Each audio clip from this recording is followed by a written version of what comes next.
Welcome to Mile High Reefers. I'm Scott Anderson, and today we're checking out my PNW Customs 1 gallon Pico tank. That's right, 1 gallon.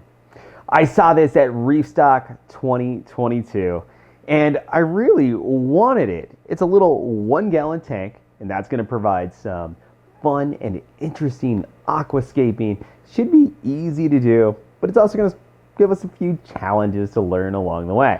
So I'm really interested to see how this thing goes long term. But, I saw this thing, fell in love with it, because what I really need is something in the kitchen so I can see my coral like right up front while I'm making dinner or something. I mean, I can't be expected to walk all the way over there. So this is a 1 gallon tank and comes with pretty much everything you need to get started.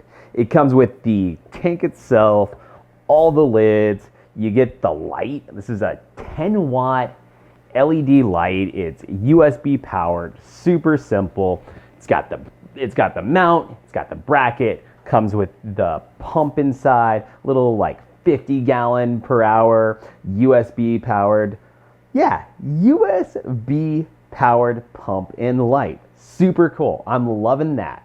So it's coming with those, and then it's got a little media basket so you can put in carbon, GFO, whatever you use to keep your tank happy and healthy. So, and a heater. It comes with a heater. Heaters are really important, right? But yeah, so right out of the box, you can set this tank up, and you're gonna be just about ready to keep coral. Tank itself, laser cut acrylic, quality seams, really good on it. I mean, I'm just in love with the form factor of it.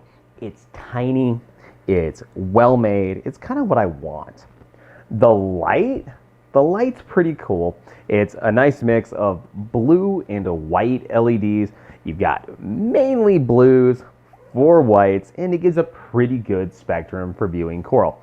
As far as controllability goes for this light, you have a choice of on and off. And that's about it.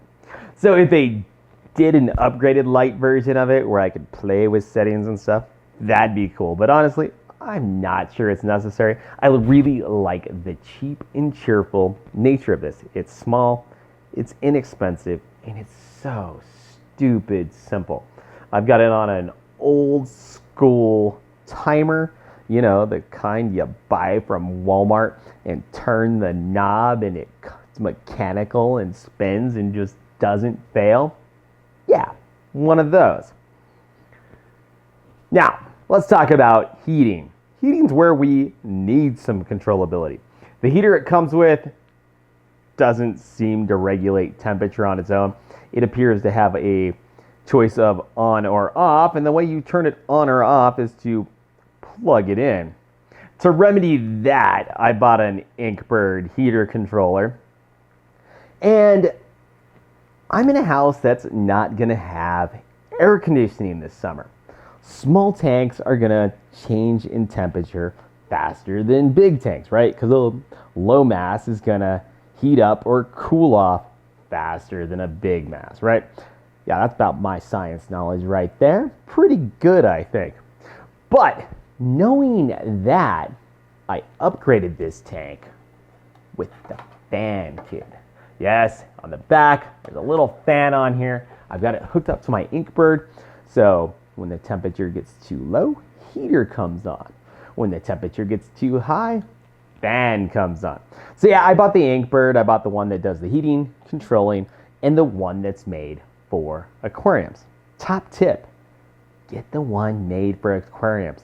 You want the rubber covered probe. The other one might be fine, but why risk it? They're the same price. One of the challenges to such a small tank is it's so small, it's hard to hide the wires. Like, there's kind of more than really fits behind the tank. To kind of combat that, I stick it back here, kind of by the kitchen knives, and I got that photo frame there. Right now I've got it pulled out for the video. Normally it doesn't live there. It's normally pushed back, so that's kind of how I'm hiding the wires. It's not a perfect setup, but it's a small tank. Kind of hard to hide all those wires. As far as setting up the tank went, it was super easy. I added a gallon of water, 2 pieces of live rock right out of my main display. And since it was 2 pieces of live rock right out of the main display, this tank was pretty much cycled and ready to go immediately. Like when you're using live rock that's many years old, you don't have to worry about a nitrogen cycle. It's just done. So then I started adding coral. A couple of the corals I picked, I've got the gold Leptocerus. We've got some orange Leptocerus. We had to have a proper SPS. So Pavona, this green mint Pavona, it's been super hardy for me, super easy. It's gorgeous, and it's been in here about 2 months, and it's doing great. In the middle, that's a nice, rare little coral. That's a piece of Japanese pink Nephthya. Then, of course, Xenia. I love Xenia in a relatively low flow tank. It really shows off that pulsing, and they seem to do well in it. And then hiding in back is a piece of Pali grandis. Why not put the biggest Pali in the smallest tank? It just really looks cool. It just makes it look even bigger than it really is. Going forwards, I'd like to get some little pieces of Cephastria, maybe some different leptos to fill in, but I'm really liking what I've got here so far, and I'm interested to see what managing the growth looks like on a 1-gallon tank. I'm assuming it'll be pretty slow.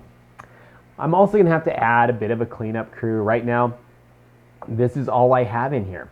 I've got corals and some live rock. So some snails to help clean up some of the algae that's starting to grow on. The live rock would be fantastic. As far as feeding this tank goes, I have only been feeding this tank the purple non-sulfur bacteria from Hydrospace.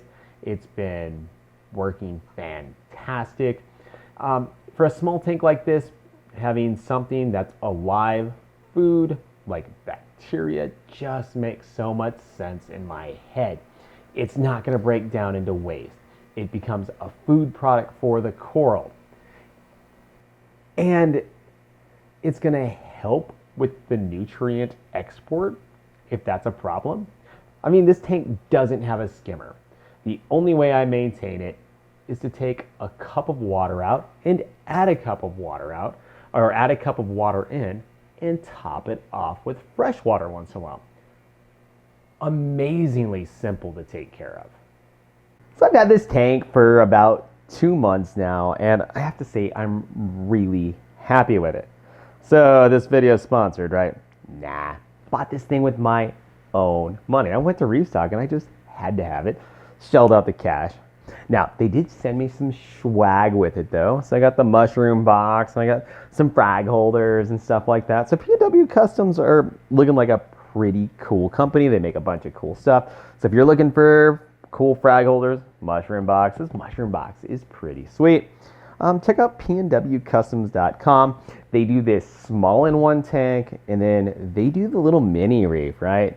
The one that's like having a giant reef tank shrink down into something smaller than this. Yeah, those are the guys. So I'm loving what they do. So summer's coming up, and that's where I think we're going to see the challenges. Right now, keeping this tank long term, I think is going to be brutally simple. Water change, it's a cup of water. That's it. I mean, honestly, what's 10% of a gallon? Oh my God, it's 20 seconds. I clean the glass with a toothbrush. Fantastic. Easy. Pop the top just right here. Clean it up. Nothing to it. Super simple.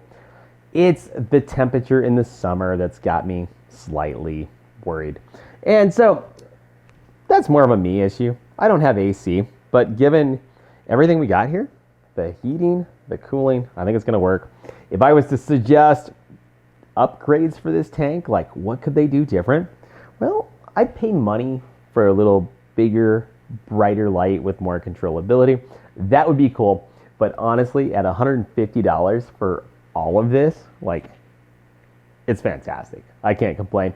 And then the heater, I'd like to see some built-in controllability with the heater because as is, it doesn't control itself and it needs something. So if you're buying one of these, just plan on buying the Inkbird controller. It's an extra 35 bucks. And honestly, get the fan. You're going to want the fan. Even if you have air conditioning, there's going to be parts of the year where this thing could easily overheat, and $25 is great insurance. So thanks for watching this episode of Mile High Reefers. I hope you like the PNW Customs tank.